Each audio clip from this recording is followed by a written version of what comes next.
नमस्कार आप सभी को शुभम क्लासेस पर मैं सभी छात्रों का स्वागत करता हूं। मैं सुधीर सर आप सभी को क्लास 10th में जो मैथमेटिक्स में पोर्शन चल रहा है वास्तविक संख्याएं, जो कि बहुत बच्चों का कमेंट था कि सर आप चैप्टर 1 पढ़ा दीजिए। बहुत बच्चों ने कमेंट भी किया, बहुत बच्चे परेशान भी थे। वास्तविक संख्याएँ पढ़ने से ये फ़ायदा होगा कि हमारा पूरा चैप्टर 1 से चीज़ें क्लियर हो जाएंगी, यानी कि और 3 दिन आई होप कि संडे तक ये ख़त्म हो जाएगा। आज हम एक्सरसाइज 1.2 पूरा ख़त्म कर देंगे, अगले दिन यानी कि एक्सरसाइज 1.3 और अगले दिन 1.4। 4 एक्सरसाइज है।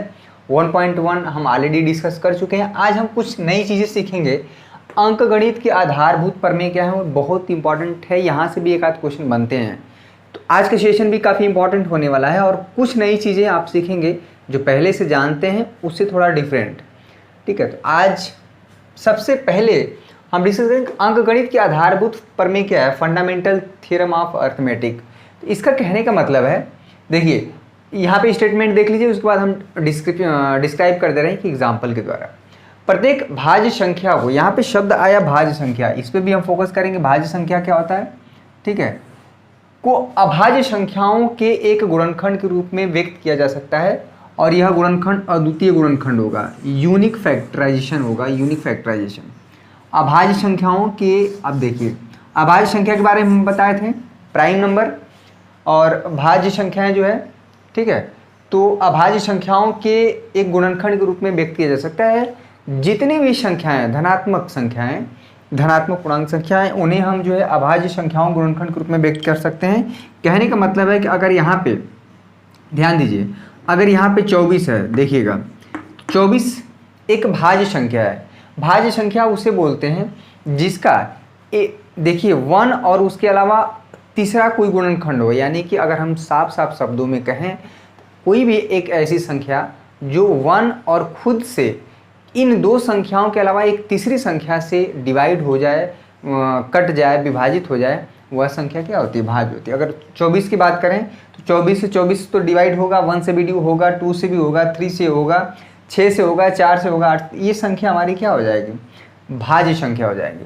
देखिए तो कह रहा है कि इस स्टेटमेंट कहने का क्या मतलब है, अभी हम क्वेश्चन भी करेंगे और इस चैप्टर में अभाज्य गुणनखंड द्वारा कैसे जो है दो दी हुई संख्याओं का highest common factor HCF, lowest common factor LCM निकाला जाता है, ये भी हम डिस्कस करेंगे। 24 को हम लोग लिख सकते हैं 2 गुणते 12, ठीक है, इसको फिर तोड़ दिया जाए, 2 गुणते 12 को लिख सकते हैं 2 गुणते 6, तोड़ते जाइए, 2 तो फर्दर टूटेगा नहीं। स्मॉलेस्ट प्राइम नंबर, जो सबसे छोटी प्राइम संख्या यानी कि अभाज्य संख्या 2 है, इसको लिख सकते हैं 2 गुणते 3, ठीक है। तो ये जो 24 है, ये 24 का जो हम गुणनखंड किए हैं ये है, इसमें 2 आ रहा है और 3 आ रहा है। 2 और 3 दोनों ही ऐसी संख्याएं हैं जो अभाज्य संख्याएं हैं, ठीक है, प्राइम नंबर। 2 और 3 क्या हैं, 2 और 3 अभाज्य संख्याएं हैं। ये अभाज्य संख्या की डिफिनीशन क्या है कि ऐसी संख्याएं जो 1 से और खुद से विभाजित होती हैं। तो ये किसी भी भाज्य संख्याओं को उसके अभाज्य संख्याओं के गुणनखंड के रूप में हम लोग क्या कर सकते हैं, रिप्रेजेंट कर सकते हैं, व्यक्त कर सकते हैं। यही हमारा अंकगणित की आधारभूत प्रमेय कहती है, फंडामेंटल थ्योरम ऑफ अर्थमेटिक्स। कई चीज़ें आपको नया चीज़ सीखने को मिलेगा। यहाँ पे भले यहाँ पे 24 जो है इसको लिख देंगे 2 के पावर 3 × 3, तो है तो यहाँ पे 2 और 3 ही केवल, क्लियर है। इसी तरह से कोई भी संख्या, जैसे मान लीजिए यहाँ पे 25 है तो 25 का गुणनखंड हो जाएगा 5 गुणते 5 × 1। अब 5 हमारा क्या है, अभाज्य संख्या है। कोई भी संख्या आप ले लीजिए, यहाँ पे अगर हम बात करें कोई भी संख्या ले लीजिए, यहाँ पे 27 या 28 बात कर देते हैं तो ये हो जाएगा 4 गुणते 7, 4 को 2 गुणते 2 × 7 × 1 तो मान लीजिए रहेगा। तो यहाँ पे 2 हमारा क्या है, 1 को बार बार लिखने की आवश्यकता नहीं, 1 हर एक संख्या में वो फैक्टर होता है, हर एक संख्या का फैक्टर होता है। 2 गुणते 2 गुणते 7।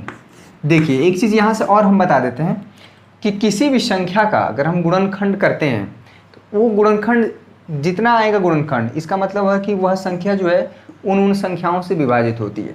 अगर 24 में यहाँ पे जो गुणनखंड आया है 2 आया है और 3 आया है, 2 3 बार आया है लेकिन मतलब एक ही रहेगा। इसका मतलब जो 24 है वह 2 से भी विभाजित होगा, 3 से विभाजित तो जरूर ही होगा। इसके अलावा जो है वो तो होगा ही होगा, ठीक है, 6 भी हो जाएगा, 8 भी हो जाएगा, वो बात की बात है, लेकिन 2 और 3 से ज़रूर होगा। यानी कि जो अभाज्य संख्याएं हैं इससे विभाजित ये संख्या ज़रूर होगी। क्लियर है? तो आगे भी एक थियरम है, उस पर हम डिस्कस करेंगे। तो ये रहा अंकगणित का आधारभूत प्रमेय कि कोई भी भाज्य संख्या हो, पहले से अभाज्य आप ले लेंगे तो उसका तो कोई मतलब ही नहीं हुआ। जैसे आप 7 है, 7 को आप क्या करेंगे, सिर्फ 7 × 1 लिख देंगे, क्योंकि 7 ऑलरेडी अभाज्य संख्या है। 7 जो है 7 से डिवाइड होगा और 1 से केवल होगा, इसके अलावा तीसरा कोई संख्या है नहीं। तो ऐसी संख्या जो सिर्फ और सिर्फ 2 संख्याओं से विभाजित होती है, एक खुद से और 1 से, तो वह संख्या क्या है, अभाज्य संख्या होती है। अगर इसके अलावा कोई ऐसी संख्या है जो खुद से और 1 के अलावा एक तीसरे नंबर से विभाजित होती है, तो वह संख्या क्या आ जाती है, भाज्य संख्या होती है। तो एक नया चीज़ सीखने को मिला। ये चीज़ दुनिया का कोई भी धनात्मक संख्या है उसको हम क्या कर सकते हैं, ये प्राइम नंबर के फैक्टर के रूप में रिप्रेजेंट कर सकते हैं। ये रहा आपके लिए नई चीज़। तो इसी का यूज़ करके प्राइम फैक्टराइजेशन मेथड द्वारा हम जो है 2 दी हुई संख्याओं का क्या करते हैं, HCF निकालते हैं। वो चीज़ हम डिस्कस कर दे रहे हैं, इसको नोट कर लीजिए, बहुत ही इंपॉर्टेंट है, एग्जाम में आते भी हैं। यहाँ पर एक नई चीज़ सीखेंगे कि अभाज्य गुणनखंड विधि द्वारा HCF और LCM निकालना पहले से भी सीखते आए हैं, लेकिन यहाँ पे भी कुछ नया चीज़ आपको सीखने को मिलेगा। जैसे हम बात करें, 2 संख्याएं दी हैं 24, क्लियर है, और यहाँ पे मान लीजिए 72 है। तो इन दोनों संख्याओं का क्या निकालना है, HCF निकालना है। HCF आप इसके पहले भी निकालना सीख गए हैं विभाजन एल्गोरिदम, यूक्लिड विभाजन एल्गोरिदम द्वारा। ध्यान देने वाली बात है कि एग्ज़ाम में आपको किस मेथड से पूछ रहा है, आप उसी मेथड से करिएगा। आपके पास 100 तरीका हो सकता है, लेकिन एग्ज़ाम में जिस तरीके से पूछा जाएगा वो उसी तरीके से करना है, अदरवाइज आपको 0 नंबर मिलेगा। ये हम एक दिन जो पॉइंट बताए थे, देखिए एक ही मैथमेटिक्स में एक सवाल को लगाने का कई तरीका हो सकता है, ऐसा मेरा मानना है। तो जिस तरीके से पूछा जाए उसी तरह से। तो अभाज्य गुणनखंड द्वारा हमने करना है, तो 24 का क्या करेंगे, अभाज्य गुणनखंड करेंगे। सबसे पहले 2 दूना के 4 दूना के 8 दूना के, ठीक है, ये चीज़ हुआ। इसमें क्या होगा, इसको पावर के रूप में लिख दीजिए, 2 के पावर 3 इंटू यहाँ पे हो गया 3। क्लियर है? अब देखिए 72 को आप करिए, तो 2 दूना के 4 दूना के 8 8 3 के 24 तिहाई 72। ये जो हुआ 2 के पावर 3 इंटू यहाँ पे हो गया 3 के पावर 2, यहाँ पे 3 के पावर कुछ नहीं तो 1 है। तो जो अभाज्य गुणनखंड है, अभाज्य गुणनखंड हमने कर दिया प्राइम फैक्टर। देखिए 2 इसमें 3 है, 2 और 3 हमारा क्या है, प्राइम नंबर है, अभाज्य संख्या है। ठीक है, यहाँ पे भी प्राइम नंबर ही केवल है। तो किसी भी संख्याओं को हम क्या कर सकते हैं, कोई भी भाज्य संख्या हो उसको हम अभाज्य संख्याओं के गुणनखंड के रूप में लिख सकते हैं। यहाँ पे हम रिप्रेजेंट कर पा रहे हैं, जैसा कि इसके पहले वाले जस्ट थ्योरम था। अगर आपको वीडियो पसंद आ रहा है तो वीडियो लाइक कर दीजिए। समझ में आ रही चीज़ें, अगर आप पहले से कुछ जानते थे, अब उस जानकारी में कुछ अगर नया इंक्लूड हो रहा है, इसी बात पर लाइक कर दीजिए। आप इस बात पर भी लाइक कर सकते हैं कि आपके लिए रेगुलर वीडियो बनाया जा रहा है और एकदम एक एक क्वेश्चन हम सॉल्व कर रहे हैं। एक आध क्वेश्चन छोड़ देते हैं ऐसा नहीं, हम तो कुछ क्वेश्चन आपके लिए भी रहना चाहिए। और अच्छी बात यह है कि शुभम क्लासेस इस विपरीत परिस्थिति में, जहाँ पे भी कि सिर्फ और सिर्फ सभी लोग CBSE बोर्ड की तरफ लगे हुए हैं, एक हिंदी मीडियम के बच्चों को भी ध्यान में रख के यहाँ पे आपको एक बेहतर एजुकेशन प्रोवाइड करने का प्रयास हमारा चल रहा है। तो इस बात पे भी लाइक कर सकते हैं, और आप खुद पढ़ रहे हैं तो इस बात पे भी लाइक कर सकते हैं कि आपको अच्छा लग रहा होगा, ज़रूर अच्छा लग रहा होगा। इसमें कोई बहुत कठिन चीज़ है नहीं, लाइक कर दीजिए इसी बात पे यहाँ पे। ठीक है, तो इसमें जो है HCF ध्यान दीजिएगा, जो HCF होता है इसमें क्या करते हैं कि देखिए 2 के पावर 3 है, तो यहाँ पे दोनों में के ये चीज़ हो गया। अगर दोनों में पावर, अगर 2 के पावर 3 होता है, यहाँ पे 2 के पावर 2 होता है, तो जो पावर कम वाला टर्म है वो ले लिया जाएगा। हालांकि दोनों का पावर यहाँ पे बराबर है, तो यहाँ पे जो 2 के पावर 3, तो आप देखिए इंटू 3 के पावर 1 और 3 के पावर 2 है, तो इन दोनों में जो पावर कम होगा वो चीज़ हो जाएगा 3 के पावर 1। तो यहाँ पे 2 दूना के 4 दूना के 8 3 के 24, ये चीज़ हो जाएगा हमारा HCF। LCM ठीक उसी का उल्टा है, LCM ठीक उसी का उल्टा है कि इन दोनों में जो पावर अधिक होगा, जैसे 2 के पावर 3 2 के पावर 3, हालांकि दोनों बराबर है, तो यहाँ से 2 के पावर 3 होगा, और 3 के पावर 1 3 के पावर 2 में जो पावर बड़ा है यानी कि 3 के पावर 2, तो ये हो जाएगा 2 दूना के 4 दूना 8 3 3 के 9, ये हो जाएगा हमारा 72। ये चीज़ हो गया प्राइम फैक्टर यानी कि अभाज्य गुणनखंड विधि द्वारा एलसीएम और एचसीएफ निकालना। ठीक है, एक चीज़ और आपको मिलेगा, एक थियरम की तरह या थ्योरम का या नियम या रूल जो भी कह सकते हैं, कि अगर कभी भी दो संख्याएं दी हुई हैं तो दोनों संख्याओं का एचसीएफ और एलसीएम का गुणनफल उन दोनों संख्याओं के गुणनफल के बराबर होता है, माना। ठीक है, इसको नोट पॉइंट कर लीजिए, इंपॉर्टेंट है, यहाँ से सवाल भी पूछे जाते हैं, नोट पॉइंट। ठीक है, इसको नोट कर लीजिए, अभी इस पे क्वेश्चन कराएंगे बहुत तगड़ा तगड़ा वाला, बहुत इंपॉर्टेंट है ये। अगर ए एवं बी दो धनात्मक, ठीक है, धनात्मक पूर्णांक हैं, ठीक है, चलिए दो धनात्मक पूर्णांक हैं, तो क्या होगा, देखिए HCF of A and B, यानी कि हाईएस्ट कॉमन फैक्टर ए और बी, इनटू एलसीएम दोनों का निकाल दीजिए, किसका, एलसीएम ऑफ ए इन, तो ये हो जाता है a इंटू बी, यानी कि पहली संख्या गुणते दूसरी संख्या के बराबर होता है। तो ये बतौर फार्मूला भी यूज होगा, बहुत इंपॉर्टेंट है ये। ठीक है, a और b दो धनात्मक पूर्णांक हैं, तो वहाँ दोनों धनात्मक, इसका एचसीएफ और एलसीएम निकाल लें, ये दोनों संख्याएं गुणनफल के बराबर आएगा। ये चीज़ आप नोट पॉइंट में भी कर सकते हैं, बहुत इंपॉर्टेंट है। ठीक है, तो इस चीज़ में अब आपको इतना ही पढ़ना है इस एक्सरसाइज में, प्रश्नावली 1.2 में। ठीक है, इसके अलावा बहुत होने के बहुत चीज़ें हैं, बार बार हम उसको करने की ज़रूरत नहीं है, जितना ज़रूरत है उतना ही हम करेंगे। ठीक है, तो इस चीज़ को आप नोट कर लीजिए। और एलसीएम देखिए क्वेश्चन आते कहाँ से हैं। ठीक है, हेडिंग आपको दिख गया है, अच्छी बात, इसको मिटा दे रहे हैं। जो क्वेश्चन आते हैं तगड़े वाले वो हम बता रहे हैं।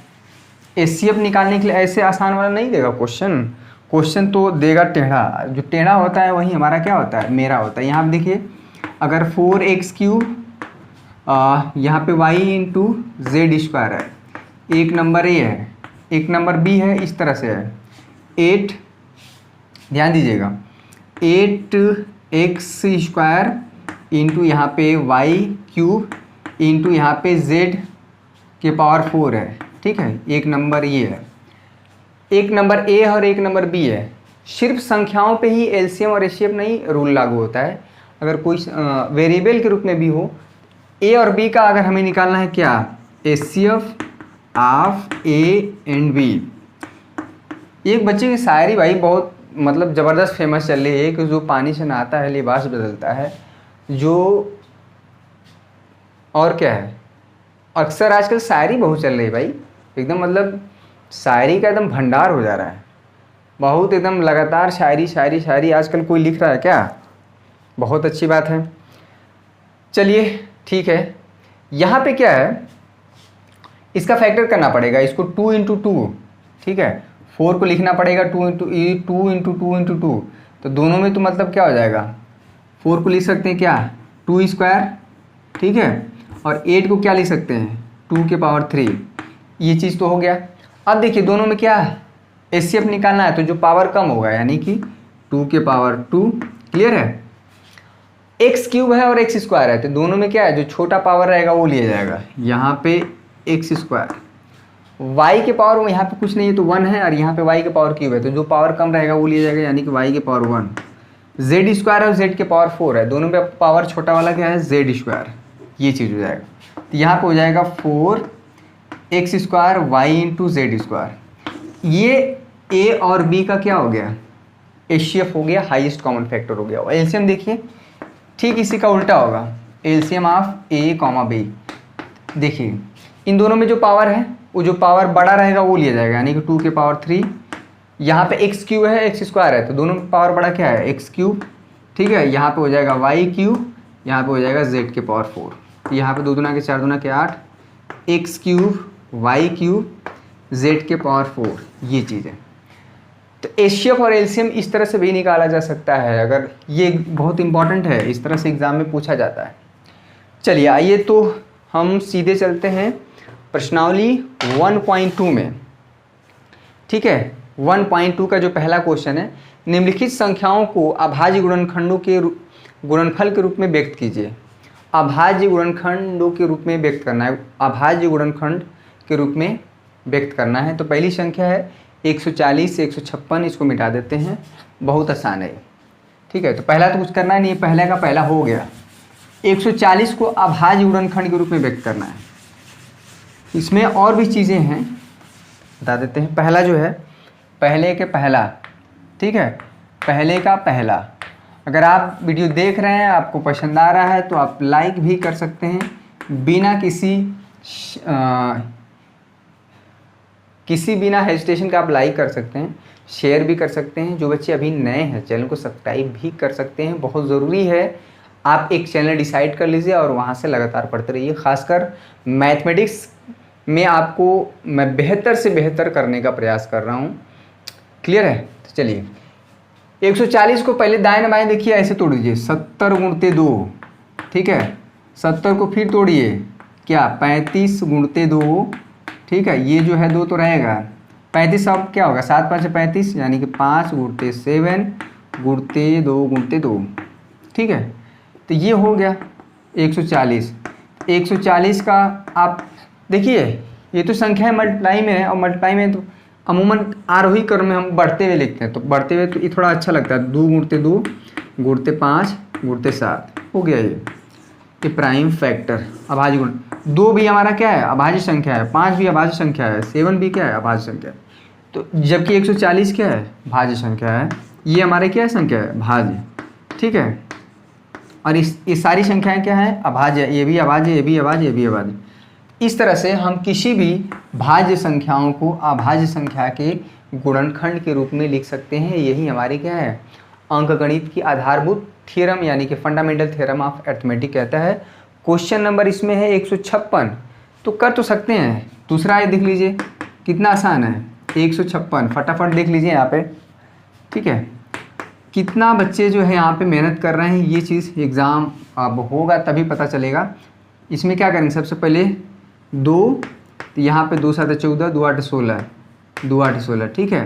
फिर 78 को, क्योंकि कोई भी संख्या 2 से कब विभाजित होती है, जब उसके आखिरी अंक 0 हो, 2 हो, 4 हो, 6 हो, 8 हो, ठीक ना। तो यहाँ पे लास्ट में 6 है, तो ये नंबर क्या होगा, 2 से विभाजित होगा। ये क्या होगा, 78, तो 2 से भाग जाएगा, क्योंकि लास्ट में 8, 2 तिहाई 6, ठीक है। तो 2 तिहाई 6, 2 9 18 39, ये हो जाएगा 2 गुणते 2, 13 तिहाई 39, यहाँ पे 3 और यहाँ पे 13, हो गया 156, यहाँ पे हो गया 156। आप चाहे ऐसे भी लिख सकते हैं 2 के पावर, क्योंकि 2 बार है, यहाँ पे 3 × 13। 2 क्या है, प्राइम नंबर है, अभाज्य संख्या, 3 भी अभाज्य संख्या, 13 भी अभाज्य संख्या। इस तरह से आप और भी क्वेश्चन कर सकते हैं। 3825 है, 5005 है, 749, तो कर सकते हैं, इसमें कोई बहुत इश्यू नहीं है। क्वेश्चन नंबर दूसरा, 26 और 91 का क्या निकालना है, एचसीएफ और एलसीएम निकालना है, और ये वेरीफाई भी करना है। जांच कीजिए कि दो संख्याओं का जो गुणनफल होता है, दोनों संख्याओं का जो गुणनफल होता है वो एचसीएफ और एलसीएम के गुणनफल के बराबर होता है। क्वेश्चन नंबर दूसरे का पहला, 26 और 91, ठीक है। चलिए 26 और 91 दो संख्या है, हम मिटा दे रहे हैं इसको, बहुत बड़ी चीज़ नहीं है। फटाफट देखिए, कॉन्सेप्ट मैथमेटिक्स में अगर कॉन्सेप्ट आप सीख लेते हैं तो आपके लिए कोई भी क्वेश्चन हो वो आपको हो जाएगा, ठीक है।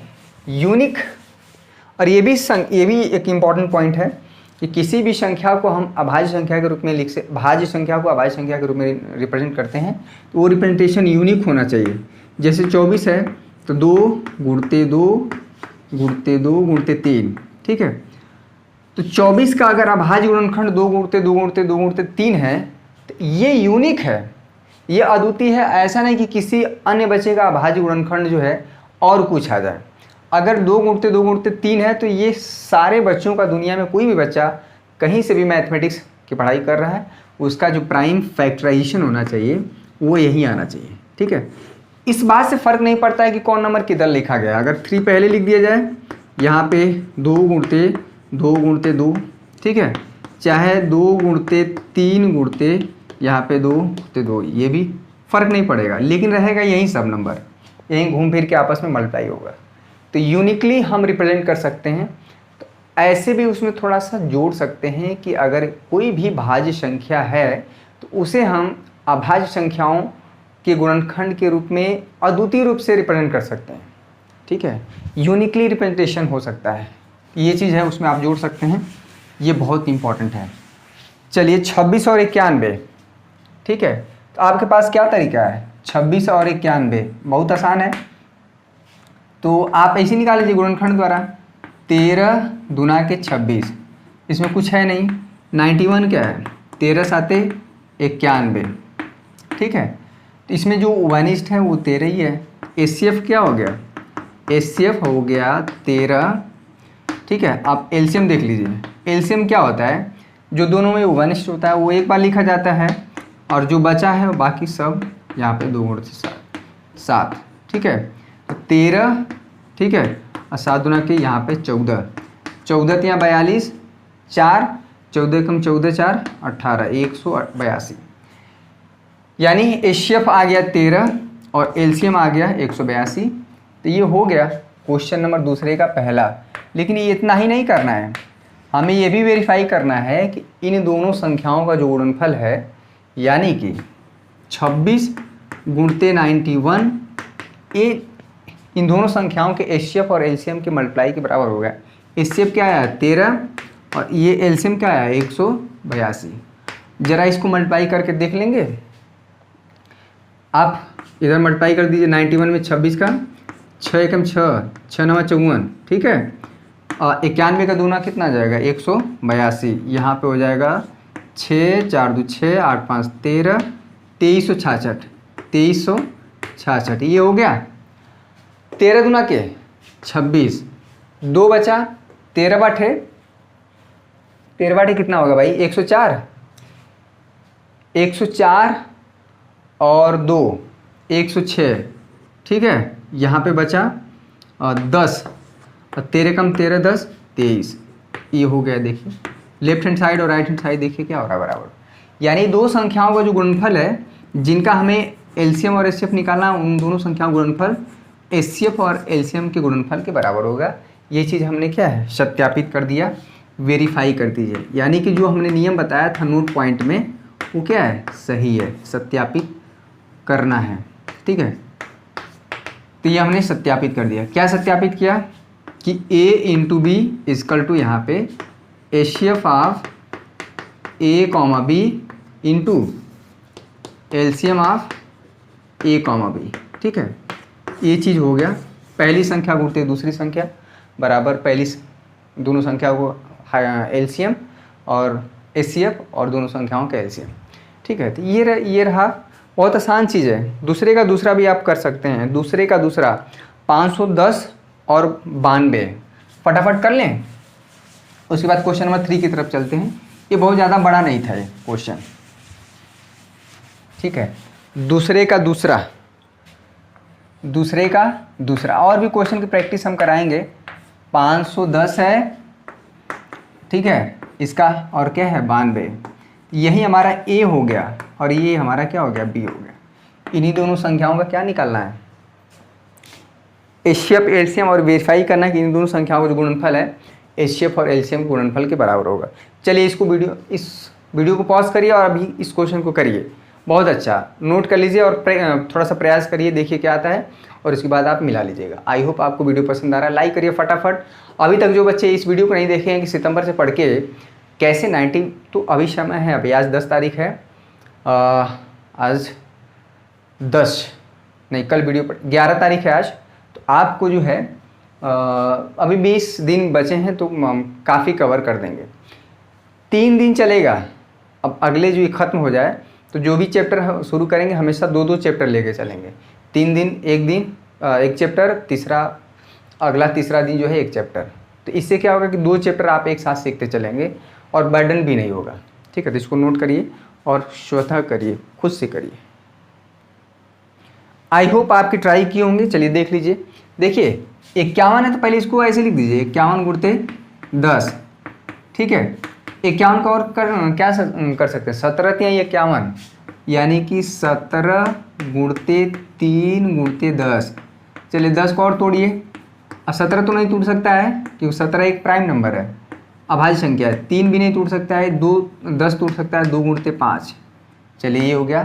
तो इसको आप ना क्या करिए बढ़ते हुए क्रम में, 2 को पहले, फिर 3, फिर 5, फिर 17, ठीक है, ये चीज़ आप कर दीजिए। अब देखिए 92 को तोड़ा जाए तो 92 है भैया, पहले तो 2 से भाग देंगे तो 2 चौको 8 और 2 46, 46 गुणते 2, फिर 46 को तोड़ा जाएगा 23, ठीक है, 23 गुणते 2 गुणते 23 तो फिर टूटेगा नहीं, इसको थोड़ा सा ऐसे लिख दीजिए 2 गुणते 2 गुणते 23, ठीक है।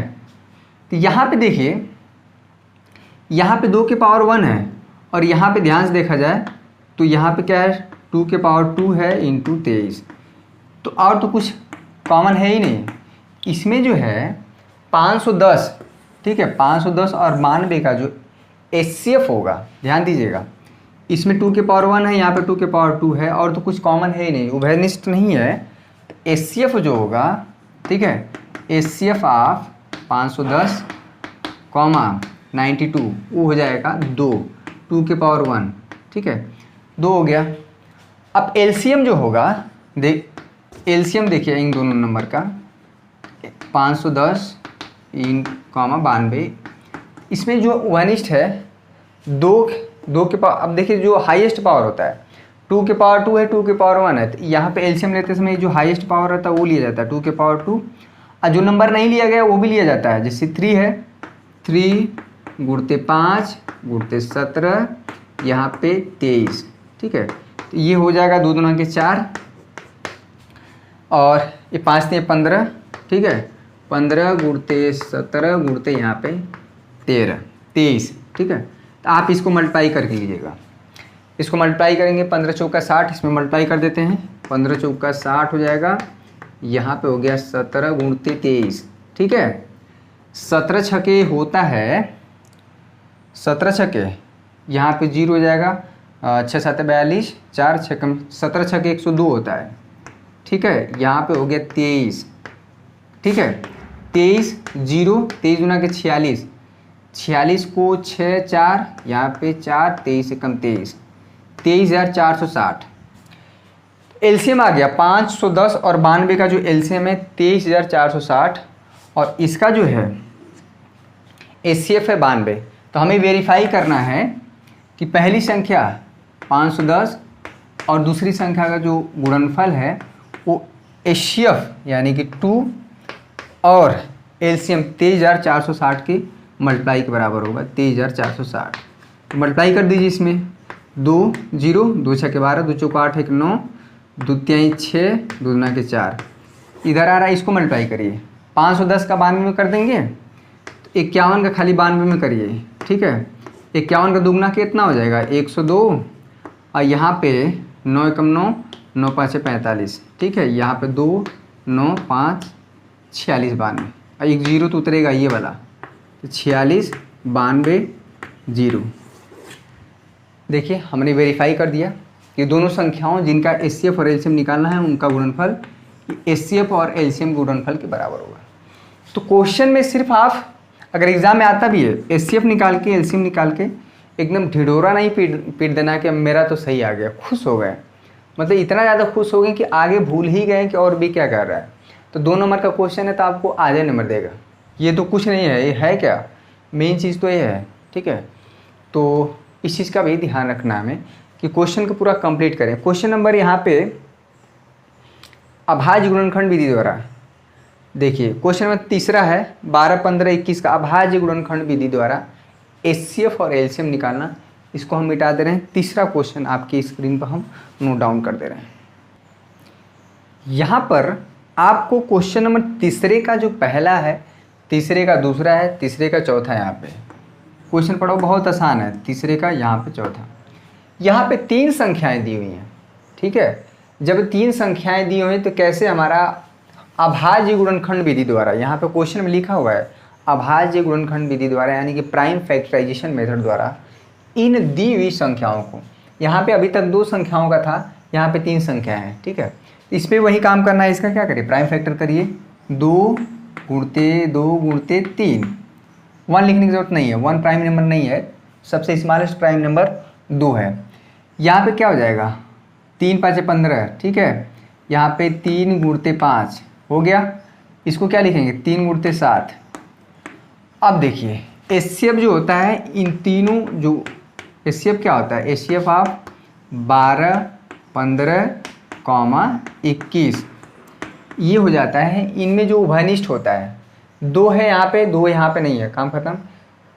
3 है, 3 है, 3 है, तो यहाँ पे उभयनिष्ठ क्या हो गया, 3 हो गया। ये हो गया एचसीएफ हाईएस्ट कॉमन फैक्टर 3। और एलसीएम क्या है, एलसीएम क्या है, LCM of this number comma this number comma this number. तो देखिए जो उभयनिष्ठ है वो तो रहेगा ही, एक बार रहेगा। उसके अलावा जो बाकी शेष नंबर है 2 गुणते 2 यानी कि 4, यहाँ पे 5 और यहाँ पे 7, क्योंकि 3 3 तो ले लिया गया, तो 3 आप 3 बार नहीं लेंगे, क्योंकि 3 तीनों में है तो इसलिए एक बार लिया जाएगा। ठीक है, तो ये चीज़ है। 5 चौक 20 3 60 और 7 चौक 42 420 लीजिए, 420 आ गया। ठीक है, तो ये रहा एचसीएफ और एलसीएम। इसमें वेरीफाई नहीं करना है उसमें, कि यहाँ पे 3 संख्याओं पे वाला नियम नहीं लगता है कि पहली संख्या गुणते दूसरी संख्या बराबर एचसीएफ इंटू एलसीएम। ये 17 तो कुछ टूटेगा नहीं, 17 गुणते 1, ठीक है, ये टूटेगा ही नहीं। 17 गुणते 1, 23 गुणते 1, ठीक है, और 29 गुणते 1। तो ये देखिए 17, 23, 29 ये ऐसी संख्याएं हैं कि ऑलरेडी ये अभाज्य संख्याएं हैं। ठीक है, ये अभाज्य संख्याएं हैं 17, 23, 29। तो इन तीनों में सिर्फ और सिर्फ 1 ही कॉमन है। तो एचसीएफ जो हो जाएगा, HCF of this number comma this number comma this, वो हो जाएगा 1। क्लियर है, ये 1 हो जाएगा। और एलसीएम क्या होगा, इन तीनों नंबर का मल्टीप्लाई कर दीजिएगा। तो बहुत आसान है, इस तरह से 8, 9, 25 का भी निकाल सकते हैं। ये आप क्वेश्चन नंबर, हाँ क्वेश्चन नंबर 3 हो गया। क्वेश्चन नंबर 4 देखिए, एचसीएफ बहुत आसान क्वेश्चन है एग्जाम में, ये 4 बहुत इंपॉर्टेंट है। क्वेश्चन नंबर 4 एनसीईआरटी के सवालों को करना है, कॉन्सेप्ट रहेगा क्लियर, तो सवाल आप बहुत आसानी से कर ले जाएंगे। चौथा देखिए, क्वेश्चन नंबर 4 ये है, एक ही क्वेश्चन है, इंपॉर्टेंट है।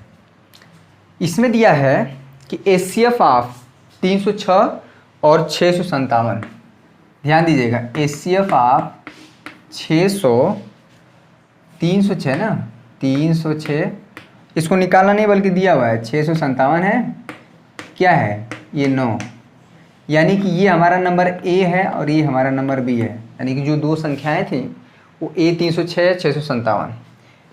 ठीक है, एलसीएम ज्ञात कीजिए, हमको फार्मूले का यूज़ करना है। एलसीएम ज्ञात करना है किसी का, इन्हीं दोनों संख्याओं का। एलसीएम निकालने का वो जो प्राइम फैक्टर तो तरीका है, लेकिन अगर ये फार्मूला भी लगा देंगे तब भी काम बन जाएगा। क्वेश्चन मार्क बहुत आसान है, ये हमारा ए है, ये हमारा बी है। तो अभी हम जानते हैं फार्मूला, अभी किए क्वेश्चन नंबर चौथे का। 1 नंबर में पूछा गया सवाल, 1 नंबर में ये सवाल पूछा गया है। आज हम प्रश्नावली 1.2 के सारे क्वेश्चन को हल कर देंगे। शनिवार को आपको 1.3 पूरा, शनिवार का लेक्चर बहुत ज़्यादा इंपॉर्टेंट है। उसमें ये 6 नंबर का सवाल आता है, प्रूव करिए कि √2 एक अपरिमेय संख्या है, √3 अपरिमेय संख्या है, √5 अपरिमेय संख्या है। एग्ज़ाम में हर साल मतलब कुछ भी हो जाए लेकिन ये सवाल आता ही आता है। और चौथा एक्सरसाइज 1 दिन में। तो ये जो है 4, 5, 6 दिन में आपका पूरा एक्सरसाइज चैप्टर 1 खत्म हो जाएगा। उसके बाद हम चलेंगे सीधे निर्देशांक ज्यामिति में, और 1 दिन डाउट सेशन ले लेंगे आपका जो है चैप्टर नंबर 3 जो पढ़ाए हैं, 2 चर वाले रैखिक समीकरण युग्म। हम नोट कर रहे हैं, देखते हैं कितने बच्चों का कमेंट आता है। लगाते रहिए सवाल, पूछते रहिए, लगाते रहिए, ठीक है, पूछते रहिए, लगाते रहिए, आपका डाउट क्लियर कर दिया जाएगा। तो हम क्या जानते हैं, फार्मूला क्या जानते हैं भाई, ठीक है, ये क्या हो गया, a into B equal to HCF of a, b into LCM of a, b। ठीक है, a है क्या भाई 306, ले लीजिए 306, b क्या है 657 यानी दूसरी संख्या, एचसीएफ दोनों संख्या का दिया है क्वेश्चन में कितना 9, एलसीएम नहीं निकल जाएगा, एलसीएम आप first number comma second number, यहाँ पे लिख लीजिएगा ये 306। तो क्या करेंगे, 9 इधर ला दीजिए, तो 306 657, इसको सॉल्व कर लीजिए, बटा में 9, और ये क्या हो जाएगा एलसीएम। तो आप हर बार जो है इसको पैदल वाला राशि से मत लगाइए, ये भी तो है फार्मूला। 9 3 27, 27 3 बजेगा, 9 चौक, आप देखिए 9 3 27, 9 चौक 36, 36 कामा 657, कॉमा, ठीक ना, ये हमारा एलसीएम निकालना है। तो 657 का क्या करिए 36 में मल्टीप्लाई कर पाएंगे। 6 7 42, 4 6 5 30, 30 4 34, 3 6 जाएगा 36, 3 39, 3 7 21, ठीक है। 1 2 3 5 15 17, 1 3 6 18 19, 2 5 9 7 16, 9 3 12 1 13, यहाँ पे 23,652, 23,652, ठीक है। ये क्या आया एलसीएम ऑफ 306,657, यही हमें बताना था। आप इसको पहले लिख लीजिएगा, इसको बाद में, क्लियर है। तो ये भी क्वेश्चन नंबर 4 हो गया। देखिए क्वेश्चन नंबर 5 की हम बात करें। जांच कीजिए कि क्या किसी प्राकृतिक संख्या n के लिए संख्या 6 की पावर n अंक 0 पर समाप्त हो सकती है। ये क्वेश्चन इसमें लिखना बहुत है, इसको हम करवा देंगे एक दिन। इसमें लिखना बहुत है, इसमें कुछ समझना नहीं है बहुत ज़्यादा, इसको हम लिखवा देंगे। क्वेश्चन नंबर 6 बहुत ज़्यादा इंपॉर्टेंट है, इसको हम करवा देंगे। क्वेश्चन नंबर 5 प्रश्न मत व्याख्या कीजिए कि दिस और दिश भाज्य संख्याएं क्यों हैं। चलिए ये क्वेश्चन 6 इतना बार पूछा गया है कि आप पूछ नहीं सकते कि कितना बार पूछा गया, तो बहुत इंपॉर्टेंट है। क्वेश्चन नंबर 6, ठीक है, क्वेश्चन नंबर 6 हम इसको पूरा करा दे रहे हैं। क्वेश्चन नंबर 6 को देखिएगा, साफ साफ क्वेश्चन में लिखा है कि ये जो संख्याएं लिखी हुई हैं और ये संख्याएं दोनों अलग अलग क्वेश्चन है। इसको पहले करेंगे उसके बाद इसको करेंगे। कह रहा है कि दोनों संख्याएं भाज्य संख्याएं हैं, क्यों, रीजन बताइए, कारण बताइए कि ये दोनों। देखने में लग रहा है कि अभाज्य संख्याएं हैं क्योंकि 7, ठीक है, 7 गुणते 11 गुणते, ये भाज्य संख्याएं हैं, ठीक है। देखिए कैसे, इसका सॉल्यूशन देखिए, आसान है। 1 नंबर में पूछा गया है, देखिए दोनों जगहों पे 13 है, 13 कॉमन ले लीजिए। 7 गुणते 11, यहाँ पे अगर आप 13 कॉमन ले लेंगे दोनों ही जगहों पे, तो यहाँ पे क्या बचेगा 1, ठीक है। यहाँ पे भी 1 बच जाएगा, पूरा बाहर क्या हो जाएगा 13। कोई दिक्कत, कोई दिक्कत नहीं। हालांकि 1 इसमें मल्टीप्लाई करेंगे तो कुछ फ़र्क नहीं पड़ेगा। 1177, यहाँ पे बचा 1, यहाँ पे हो गया 13, ठीक है। 77 और 1 कितना हो जाएगा 78 गुणते 13। अब देखिए 13 वाट है 104, ठीक है, 13 वाट 104, 10 हुआ, 13 7 91, 91 और 10, 91 10 कितना होगा 101। अब ये बताइए 1000 जो 14 है ये संख्या, यानी कि ये जो चीज़ लिखा हुआ था ये कुछ नहीं 1014 है, और यह संख्या हमारी क्या है, यह संख्या 2 से भी विभाजित है, ठीक है, 2 से विभाजित हो जाएगी, 1 से भी तो है, और साथ में ये क्या है 1014 से विभाजित तो होगी, 1 से भी होगी, और साथ में 2 से, क्योंकि 2 से क्यों होगा, क्योंकि लास्ट में 4 है, और किसी भी संख्या के आखिरी में विषम संख्या होता है तो हमेशा वो क्या है 2 से विभाजित। तो जो इसलिए क्या है, इसलिए ये संख्या क्या है 7 गुणते 11 गुणते 13, ठीक है, प्लस 13, एक हमारा क्या है भाज्य संख्या है। यानी कि ये जो कुछ लिखा है वो कुछ ये नहीं है 1014 है, इसलिए हमारी संख्या क्या है भाज्य है। वही कारण यहाँ पे है, देखिए इतना 7 गुणते 6 गुणते 5 गुणते 4 गुणते 3, यहाँ पे प्लस 5। अब दोनों ही जगहों में 5 कॉमन ले लीजिए, ठीक है। यहाँ पे 5 अगर कॉमन ले लेते हैं आप, तो यहाँ पे 7 जो कॉमन निकलता जाएगा कहाँ, बगल में मल्टीप्लाई में रहेगा। 7 गुणते 6 गुणते 4 गुणते 3 गुणते 2, 1 का कोई मतलब नहीं है, यहाँ पे 5 कॉमन ले लें तो 1 हो जाएगा, ठीक है। यहाँ पे 5 मल्टीप्लाई करिए, 3 दूना के 6, 6 चौके 24, 24 छके 24, 5 से 120, 144 हो जाएगा, यहाँ पे हो जाएगा 144 अब प्लस 1, ठीक है। यहाँ पे 5 देखिए, 7 चौको 28, 2 7 चौको 28, 2 30, 3 7 एकम 7, 7 3 10 1, ठीक है। यहाँ पे 5 ये हो जाएगा 1009, 5 का मल्टीप्लाई कर पाएंगे, 5 9 45 को 5 4 4 0 4, 5 एकम 5, ये देखिए। अब ये संख्या भाज्य संख्या है, क्यों क्योंकि यह संख्या जो हो 1 से डिवाइड तो होगी, हर एक संख्या 1 से विभाजित होती है। 5045 से भी विभाजित होगी, लेकिन यह एक संख्या 5 से भी विभाजित हो जाएगी। और भी संख्या से हो चाहे ना, लेकिन 5 से विभाजित जरूर है, क्योंकि किसी भी संख्या के आखिरी में आखिरी डिजिट आखिरी अंक जो है 0 हो या 5 हो तो वह संख्या 5 से विभाजित होती है। ये विभाजन का नियम है। बीच बीच में एक दिन हम सोच रहे हैं कि एक जो है जनरल मैथमेटिक्स जो अंकगणित का पोर्शन है उसको हम थोड़ा डिस्कस करते हैं, जो कि कहीं भी चीज़ यूज हो सकता है, ठीक ना। घातांक का रूल है, कुछ चीज़ें एकदम नया आपको हम बताएंगे, ठीक है। इसलिए यह संख्या क्या है, इसलिए यह संख्या क्या है, भाज्य है। यानी कि जो संख्या ये लिखा हुआ है कुछ ये नहीं है हमारे, क्या 5045 है। अब 5045 क्या है, एक भाज्य संख्या है, तो ये भी क्या हो, भाज्य संख्या है। ये देखने में खाली तोड़ तोड़ के लिखा हुआ है, लेकिन एक्चुअली में है 5045। क्लियर है। तो ये रहा छोटा सा डिफिनीशन। भाज्य और अभाज्य संख्या हम जो पहला लेक्चर था, ठीक है, आज तो तीसरा लेक्चर, जो पहला लेक्चर हम उसको जरूर जाके देखिए। किसी भी चैप्टर का पहला एक्सरसाइज बहुत इंपॉर्टेंट होता है। क्वेश्चन नंबर 7 क्या है, एक खेल के एक मैदान के चारों एक वृत्ताकार। इस क्वेश्चन में क्या करना ना, 18 और 12 का आप एलसीएम निकाल लीजिएगा। 18 और 12 का एलसीएम निकाल लीजिएगा। जो आंसर आएगा वही हमारा क्या होगा, 18 और 12 का क्या निकालना है, एलसीएम, ठीक है। बहुत ज़्यादा इसमें डिटेल में जाने की जरूरत नहीं है। क्वेश्चन इसमें ये बहुत इंपॉर्टेंट था, क्वेश्चन नंबर 6।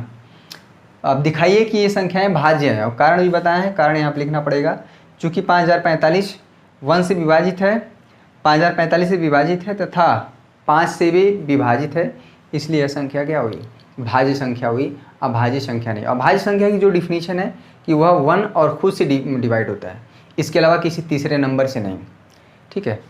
तो ये रहा छोटी सी जानकारी जो कि हम आप तक पहुंचाने का एक हो सकता है प्रयास किए हैं। आप सीखे होंगे तो बहुत अच्छी बात है, नहीं समझ पाए तो आप बार बार कुछ चीज़ों को देखिए, किताब भी पढ़िए और कुछ वीडियो भी देखिए, तो आपको समझ में आ जाएगा। अगला लेक्चर बहुत इंपॉर्टेंट होने वाला है, उसमें हम प्रूफ करेंगे कि प्रूफ करिए कि √2, √3, √5 ये सारे नंबर क्या हैं, परमेय हैं, ठीक है। अब परमेय संख्या और अपरमेय संख्या का कॉन्सेप्ट आ रहा है। क्यू क्या होता है, क्यू परमेय संख्याओं का समुच्चय है, जिसे p/q के रूप में रिप्रेजेंट किया सकता है, q ≠ 0, ठीक है। और p और q का जो है जो उभयनिष्ठ गुणनखंड 1 होता है, यानी कि p और q हमेशा प्राइम नंबर होना चाहिए, ठीक है। तो ये चीज़ है परमेय संख्या। और अपरमेय संख्या क्या है, √2, √3, √5। ये सिद्ध करना है, ये 6 नंबर में आता है क्वेश्चन, ये 6 नंबर में आता है, बहुत इंपॉर्टेंट है। उसके बाद जो है हमारा आखिरी एक्सरसाइज होगा 1.4 कि उसमें क्या होता है, टर्मिनेटिंग नॉन टर्मिनेटिंग। कोई भी परमेय संख्या जो है टर्मिनेटिंग है, नॉन टर्मिनेटिंग है, उस पर डिस्कस करेंगे। तो 2 लेक्चर और है, बहुत इंपॉर्टेंट है ये दोनों लेक्चर। खासकर 1.3 तो बहुत ज़्यादा, इसमें ये क्वेश्चन बहुत आते हैं, रटना भी है आपको, कुछ चीज़ें समझना भी है, कुछ चीज़ें रटना भी है। तो समझाते हुए आपको अगर हम रटवा देते हैं इसका प्रूफ तो ज़्यादा बेहतर है। इसके पीछे क्या कॉन्सेप्ट है, p/q परमेय संख्या है, तो इसका क्या मतलब होता है, इसका क्या मतलब होता है, सारी चीज़ें हम बताएंगे आपको। आज के लिए बस इतना ही मेरे प्यारे बच्चों। सभी बच्चे जितना भी देख रहे हैं, सुबह से देख रहे हैं, उनका मैं हृदय से आभार व्यक्त करता हूं। और जो बच्चे अभी सोच रहे हैं कि हम देखें कि नहीं देखें, उनका भी मैं आभार व्यक्त करता हूं। कम से कम सोचे तो सही, देखने का प्रयास ज़रूर करेंगे अगर उनके दिमाग में आएगा कि अब हमें पढ़ना चाहिए तो, ठीक है। तो पहले आपके दिमाग में आए, उसके बाद तभी शुरू हो पाएगा, ठीक है। तो आज के लिए बस इतना ही। बहुत बहुत धन्यवाद। आपका दिन शुभ हो। जय हिंद, जय भारत।